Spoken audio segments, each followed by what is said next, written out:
Pemirsa, ada angin segar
cukup singkat untuk dapat menjerat para koruptor ini, Mas Indra. Kan kasus korupsi ini adalah sebuah kejahatan yang sangat kita bilang bisa buat ekstra. Nanti kalau kita sebut extraordinary crime tidak masuk karakter itu di hukum internasional. Tapi kasus korupsi ini adalah kasus kejahatan yang sangat ekstra. Ya. Dan ini akan membuat semua rencana pembangunan, demokrasi dan lain sebagainya itu runtuh. Percuma pemerintah punya program bagus kalau korupsinya masih tinggi. Jadi itu bukan untuk kesejahteraan masyarakat. Nah, di tengah skeptisme publik yang menyebut tentang kasus korupsi ini masih tinggi.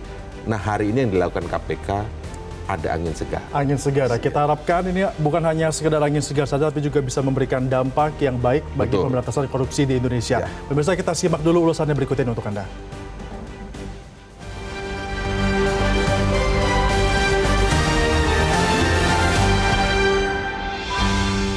Editorial edisi Rabu pagi 2 Juli 2025. Menjerat penjajah keadilan.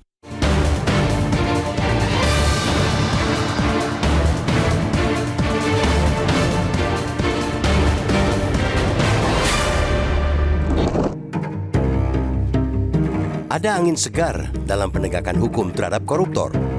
Komisi Pemberantasan Korupsi KPK kembali menangkap mantan Sekretaris Mahkamah Agung MA Nur Hadi Abdurrahman pada Minggu 29 Juni dini hari, beberapa jam setelah ia keluar dari penjara. Nur Hadi menjalani hukuman 6 tahun penjara dipotong masa tahanan sejak MA menolak permohonan kasasi jaksa pada Desember 2021. Ex-pejabat MA itu bersama menantunya terbukti menerima suap 35,726 miliar rupiah serta gratifikasi sebesar 13,787 miliar rupiah dalam pengurusan perkara di lingkungan MA. Kini, KPK hendak meminta pertanggungjawaban Nur Hadi dalam perkara dugaan tindak pidana pencucian uang (TPPU). Lembaga anti rasuah menyebutnya sebagai hasil pengembangan perkara korupsi yang terbukti dilakukan Nur Hadi. Di balik itu, ada tekad keras KPK agar tetap bisa menghukum Nur Hadi seberat-beratnya. KPK berstrategi setelah tuntutan 12 tahun penjara dan kewajiban membayar uang pengganti 83,9 miliar rupiah terhadap Nur Hadi kandas di tangan MA dan jajarannya. Kasus Nur Hadi memperlihatkan bahwa maklar kasus yang menjadi bagian dari mafia peradilan bukan lagi merupakan rahasia umum, melainkan telah menjadi fakta.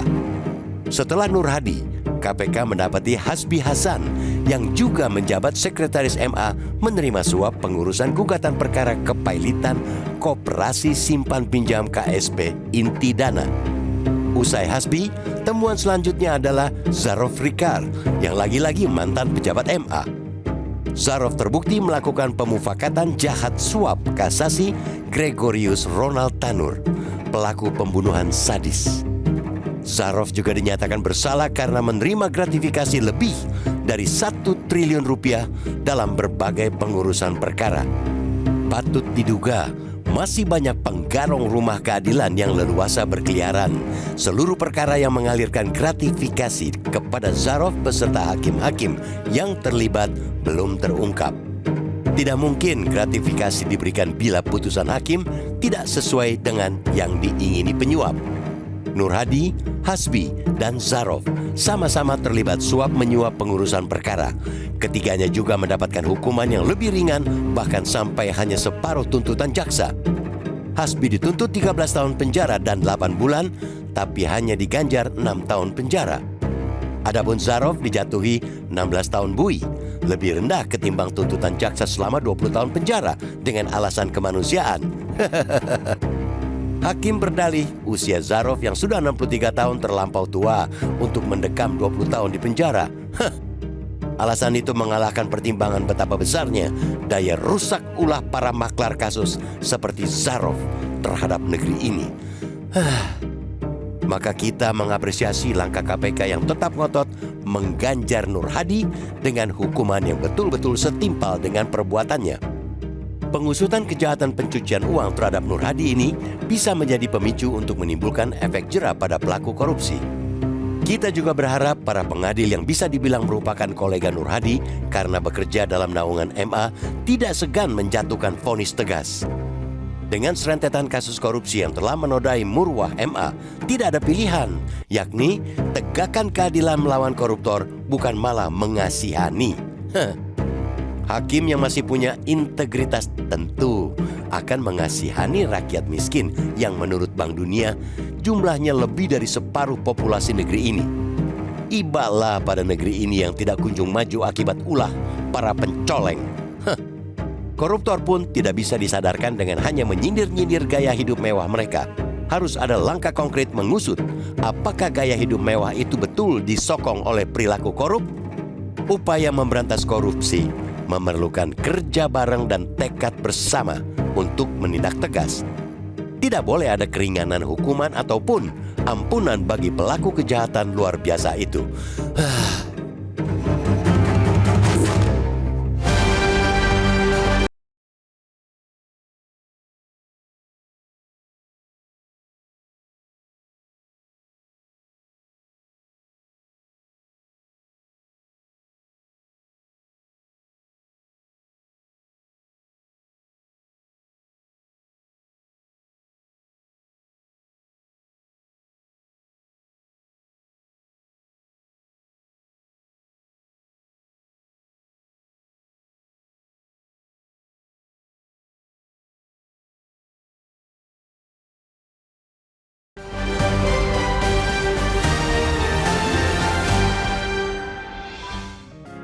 Media Indonesia mengajak Anda untuk mengakses fitur premium e-paper. Dengan sajian konten berbasis intelektual dan meneguhkan kebangsaan, Media Indonesia tampil dengan lebih dinamis melalui e-paper Media Indonesia yang dapat Anda akses kapan saja, di mana saja. Caranya mudah, download aplikasi Media Indonesia di Android atau ketik link e-paper.mediaindonesia.com atau bisa scan QR Code pada layar kaca Anda. Klik tab e-paper di bagian samping layar tablet Anda. Daftarkan data diri, serta pilih paket berlangganan e-paper Media Indonesia sesuai dengan kebutuhan Anda. Nikmati juga bonus spesial tambahan 4 halaman rubrik fokus setiap hari. Semua bisa Anda dapatkan hanya di e-paper Media Indonesia. Untuk informasi lebih lanjut, hubungi customer service di nomor 0811 1201 2018 atau kunjungi media sosial @mediaindonesia. Media Indonesia, referensi bangsa. Terima kasih Anda masih bersama kami dalam editorial Media Indonesia. Kita masih bersama dengan Mas Indra. Mas Indra, kalau kita lihat apa yang dilakukan KPK ini kan termasuk tidak biasa. Baru keluar tapi langsung ditangkap lagi. Nah, betul. Anda melihatnya seperti apa? Apakah ini memang merupakan upaya KPK untuk menunjukkan kembali taringnya? Karena ada juga lembaga lain yang sejak jor-joran juga dalam melakukan pemberantasan korupsi. Ya, dalam konteks yang positif tentu saja perlombaan dalam upaya memberantas korupsi oleh lembaga-lembaga penegak hukum kita harusnya ini menjadi kabar yang baik ya. Asalkan benar-benar mau memberantas korupsi dengan memang tidak ada tujuan lainnya. Memang tujuannya adalah memberantas kasus korupsi di Indonesia ini agar indeks persepsi korupsi kita semakin baik begitu ya. Kemudian hukuman terhadap para koruptor itu juga tidak jauh beda dari tuntutan. Kadang kan kita suka-suka disuguhi begini. Ketika operasi tangkap tangan heboh, tapi ketika sudah mulai persidangan, vonisnya ternyata setengahnya dari tuntutan, atau vonisnya cuman ya seperti tadi data yang dipaparkan oleh ICW ya, rata-rata vonis itu hanya 3 tahun 4 bulan penjara, dan ini tren ini tidak berubah dari tahun 2020. Bayangkan artinya selama ini memang kasus-kasus korupsi itu vonisnya ringan-ringan. Nah, tadi muncul pertanyaan kan dari Febrian bahwa ini agak aneh ini KPK apakah mau unjuk gigi lagi atau unjuk taring lagi. Ya memang sebaiknya KPK harus selalu bertaring, tidak unjuk taring pada saat-saat tertentu saja. KPK, Kejaksaan Agung, Kepolisian dalam kasus-kasus korupsi ini memang harus selalu unjuk gigi, harus selalu bertaring begitu ya. Jangan sampai pada saat tertentu loyo, pada kasus tertentu, orang tertentu loyo gitu loh kan, sehingga ini tebang pilih. Nah jangan sampai begitu. Nah yang diharapkan adalah ini memang benar-benar angin segar, karena kita ingat lagi ya, kita mundur lagi melihat sebuah adagium lama bahwa bagaimana mau menyapu lantai yang kotor jika sapunya juga kotor. Kita kalau melihat kasus Nur Hadi, kemudian pengganti Nur Hadi di Mahkamah Agung ya Hasbi Hasan, kemudian mantan pejabat MA juga Zarof Rikar, itu kan mereka berada di lingkup Mahkamah Agung, dan mereka ini kan mereka semua itu adalah penjajah keadilan ya, yang seharusnya penjajah keadilan yang merupakan kalau bahasa yang sering kita sebut di publik akhir-akhir ini maklar kasus yang paling gitu depan seharusnya ya Mas dalam membela keadilan. Nah kita sudah ada penelpon dengan Ibu Indra dari Cirebon. Ibu Indra silakan. Selamat pagi Bung Fedian Ahmad dan Bung Indra Maulana. Assalamualaikum warahmatullahi wabarakatuh. Waalaikumsalam. Iya, ini rakyat kecil ini suguhi tontonan antar penegak hukum sendiri saling silang pendapat untuk menentukan mana yang sebenar-benarnya. Kami terperangah, memang sudah tidak tahu, tapi dibegitukan itu, terasa sekali di hati bahwa kami ini sekedar penonton. Nah, dengan adanya tindakan dari KPK yang ingin memperlihatkan penegakan hukum yang sebenar-benarnya, kami merasa betul ini angin segar untuk kami untuk bisa melihat apakah hukum ini benar-benar bisa ditegakkan di Indonesia. Baik, terima kasih Ibu Indra, kami sudah dapat poinnya. Artinya Ibu Indra ini juga sama Mas ya, dengan apa yang kita bahas ini merupakan angin segar. Tapi dia mengatakan bahwa saat ini itu masyarakat hanya sebagai penonton saja, Mas Indra. Apakah benar demikian? Kita tidak bisa berpartisipasi dalam pemberantasan korupsi ini. Selengkapnya masih akan kami bahas pemirsa dalam editorial Media Indonesia. Tetaplah bersama kami.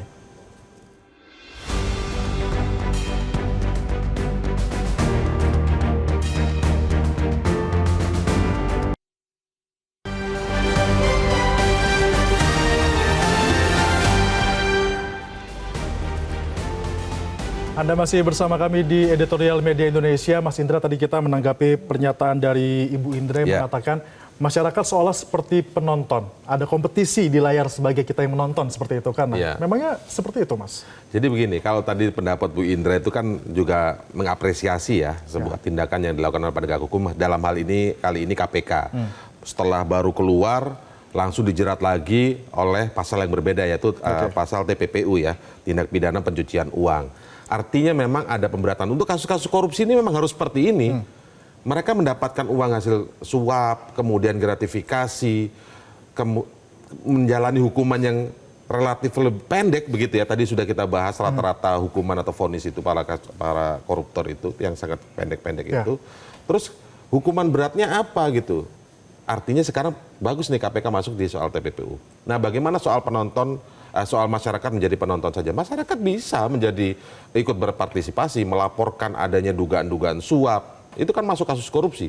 Suap, gratifikasi, itu bisa dilaporkan ke KPK. Di situ biasanya nanti ada laporan masyarakat. Kan seringkali KPK atau Kejaksaan Agung menindaklanjuti laporan masyarakat kan gitu. Masyarakat bisa melaporkan, sangat bisa berpartisipasi secara aktif untuk ikut memberantas kasus korupsi. Cuma memang ada poin yang ditangkap oleh Bu Indra tadi bahwa soal terkesan ini kompetisi antara lembaga penegak hukum. Tadi kita sudah ulas. Kompetisi antar penegak hukum itu baik-baik saja, bagus saja. Asal, nah ini catatannya, asal jangan sampai mereka terjebak pada yang sering dikritisi oleh akademisi akhir-akhir ini, yaitu apa? Populisme hukum. Apa maksudnya populisme hukum itu? Hanya sekedar jor-joran di awal. Mungkin kita akhir-akhir ini sering melihat ya, tumpukan uang yang begitu banyak ya. Banyak ya, penggerbekan rumah ada 1 triliun itu kasus Zaro Frikar. Yang kemarin juga ditumpuk. Kemudian kalau mungkin di dalam soal yang lain kita melihat ada banyak barang bukti narkoba yang dipajang di depan begitu. Sehingga publik bisa melihat. Apa salahnya dari situ? Kalau di situ bagus, kemudian diulas secara tuntas bagus, diungkap secara tuntas sampai ke akar-akarnya, sampai ke tokoh-tokohnya, sampai ke gembong-gembongnya, atau sampai ke intelektual dadernya begitu, itu bagus. Yang dikritisi dari populisme hukum itu apa? Kalau hanya heboh di awal, tapi ujungnya aktornya nggak tertangkap, aktornya nggak terungkap. Nah inilah yang disebut populisme hukum. Jadi kompetisi KPK, Kejaksaan Agung, kepolisian dalam mengungkap kasus-kasus korupsi itu sangat baik buat masyarakat, asal tadi tidak ada tujuan lain yaitu populisme hukum tadi. Itu yang banyak dikritisi. Heboh di awal hanya jor-joran supaya nama instansinya muncul, bangkit, ya kan, menjadi dilirik publik atau mendapat trust dari penguasa misalnya begitu ya. Tapi ujung-ujungnya juga nggak mengungkap tuntas juga siapa aktor di baliknya. Itu yang dikritisi dari populisme hukum. Nah, tapi apa yang harus dilakukan agar setiap kali penanganan korupsi ini hukumannya selalu maksimal, tidak dipotong, tidak mendapatkan hukuman tadi kata ICW hanya sekitar 3 tahun 4 bulan rata-ratanya? 3 tahun 4 bulan. Nah, itu yang menjadi kritik kita kepada para penegak hukum ya. Kalau tadi kita masuk pada makelar kasus yang ada di Mahkamah Agung, kan KPK ini pernah mengajukan kasasi. Ya kan, terkait kasus Nur Hadi ini. Karena tuntutannya sebenarnya adalah 12 tahun. Ternyata vonisnya 6 tahun. Ketika kasih ditolak ya. Ya ini tentu saja menjadi ranahnya penegak hukum itu sendiri, bagaimana pertimbangannya dan lain sebagainya. Tapi ini bisa menjadi pelajaran bahwa mereka yang kita ulas hari ini, Nur Hadi, kemudian Hasbi Hasan, Zaro Frikar, mereka itu kan ada di lingkup lembaga penegak hukum yang tinggi, di mana mereka perannya ternyata pengurusan kasus, suap pada pengurusan kasus. Zaro Frikar kita ingat soal kasus suap kasasi tentang kasus Ronald Tanur. Kemudian Hasbi Hasan juga kasus suap pengurusan terkait koperasi simpan pinjam. Lalu Nur Hadi begitu juga. Nah inilah yang kemudian tadi kita bahas di Adigum Lama, bagaimana membersihkan lantai yang kotor jika sapunya kotor. Nah ini yang harus dibersihkan dulu. Sapunya bersih dulu, maka lantainya ketika akan disapu dengan baik, dengan komit, dengan konsisten, itu akan bersih juga lantai. Jadi kalau misalnya ini dikatakan angin segar, bukan cuma angin yang hanya menghempas sedikit-sedikit sampah, tapi benar-benar semuanya bisa disingkirkan. Betul sekali, kita berharap seperti itu. Kita berharap seperti itu. Itu dia pemirsa pembahasan kita kali ini. Terima kasih Mas Indra. Tentunya upaya memberantas korupsi ini bisa juga memerlukan kerja bareng dan juga tekad bersama untuk menindak tegas. Tidak boleh ada keringanan hukuman ataupun ampunan bagi pelaku kejahatan luar biasa. Saya Febrian Ahmad mengucapkan terima kasih atas perhatian Anda. Tetaplah bersama kami dan sampai jumpa.